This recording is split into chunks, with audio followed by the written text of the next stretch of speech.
Hello नमस्ते guys, फेरि पनि आइसकेको छु धेरै दिनपछि तपाईँहरूको सामुमा। 13-14 दिनपछि तपाईँहरूको सामु फेरि म ब्याक टु ब्याक भएर आउँदैछु। अब चाहिँ अझ भोलि चाहिँ यस्तै हुनेवाले छ तपाईँको सामुमा।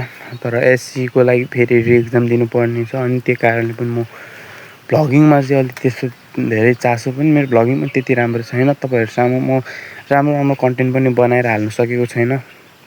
त्यही पनि तपाईँहरू तपाईँहरूसँग चाहिँ आएर हुनुहुन्छ होला, मैले पनि ठिकै छु। र म फेरि पनि एक्जाम दिन जाँदैछु असार 1 गतिदेखि 9 गतिसम्म।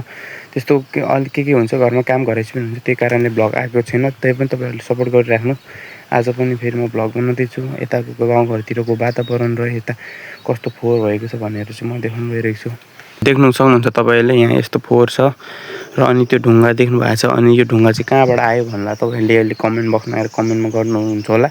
मैले चाहिँ त्यो ढुङ्गा चाहिँ कहाँबाट आयो भन्दाखेरि चाहिँ यो चाहिँ गोठालो जाने गाउँघरकै सबैजना आउनु भएर अनि यहाँ हिँड्दाखेरि बर्खामा जहिले नै फोहोर हुने, अनि हिँड्नुलाई खुट्टा भिजाउनु पनि यस्तो हुने भएको भएर सबैजना आएर त्यो ढुङ्गा चाहिँ तलबाट बोकेर ल्याएर अनि यहाँ राखेको कि यहाँ राखेको। र यहाँ चाहिँ अलिकति त्यो ढुङ्गा कि त्यो पलौट हाल्नु पाए भए अलिकति सुविधा र यस्तो गन्ध र फोहोर चाहिँ हुन्थेन होला यो ठाउँमा चाहिँ भन्दैछु। म चाहिँ अब चाहिँ अब तलतिर जाँदैन लागिरहेको छ।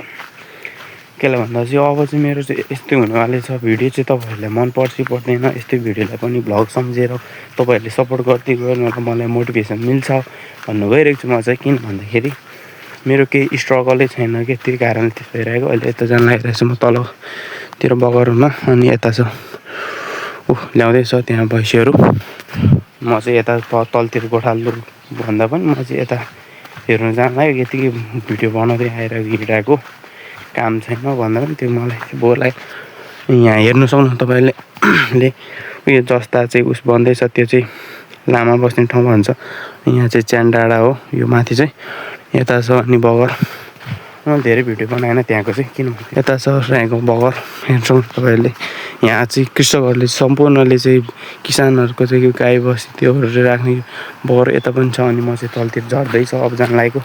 चराचुरुङ्गी पनि एकदम कराउँदै छ यहाँ, अनि माछा मार्नेहरू पनि प्रत्येक धेरै छ। अनि यस्तो छ यतातिरको सिम माछा मार्ने मान्छेहरू छ त्यहाँ टन्नै हिँडिरहेको छ। आजभोलि माछा भेट्ने गरिदियो भनिरहेको छ।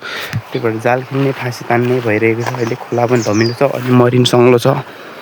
यहाँबाट हेर्नु सक्नुहुन्छ अहिले चाहिँ एकदम तातो भएको छ। अनि म चाहिँ तल गएन, एकदम तातो भयो भनेर छाता ल्याएन, त्यो भएर यस्तो छ। यहाँबाट हेर्दाखेरि सिम यहाँ बाजो राखेर रहेछ यहाँ लोकल मकै रोप्नुको लागि। अनि यता रोपेको छ, यो चाहिँ चाँडै रोपेको। अनि धान रोप्छ अब यतातिरको चाहिँ। अनि यहाँ हेर्नु सक्नुहुन्छ तपाईँहरूले यताको सिम बाल छ, प्रोटिन छ, मासु केटाहरू सब यताको त सब। अहिले त पहिला मकै ठाउँमा पुरै मकैहरू रोपेर अहिले यताको मान्छे त पुरै साउ बनिसक्यो कि, साउ गाई साउ माडी। कुनै बेला करोडपति हुन्छ यो हाम्रो राईगाउँको चाहिँ किसानहरू भुर्कुस्टोलको चाहिँ केटा हो। यस्तो छ मिहिनेत गरिरहेको छ। अनि यस्तो छ बाटो, यता चाहिँ यता सबै छ हरियाली छ अहिले हरियाली। फेरि यता चाहिँ हरियाली छैन धान रोप्नुको लागि भन्दै आजको भिडियो चाहिँ म यहीँ समाप्त गर्न चाहन्छु। तपाईँहरूलाई आई होप तपाईँहरूले लास्टमा हेरिसक्नु भएको होला भनेर मलाई आशा लागेको छ। तपाईँहरूलाई यो भिडियो मन परेको छ भने प्लिज लाइक कमेन्ट सब्सक्राइब गरिदिनु होला।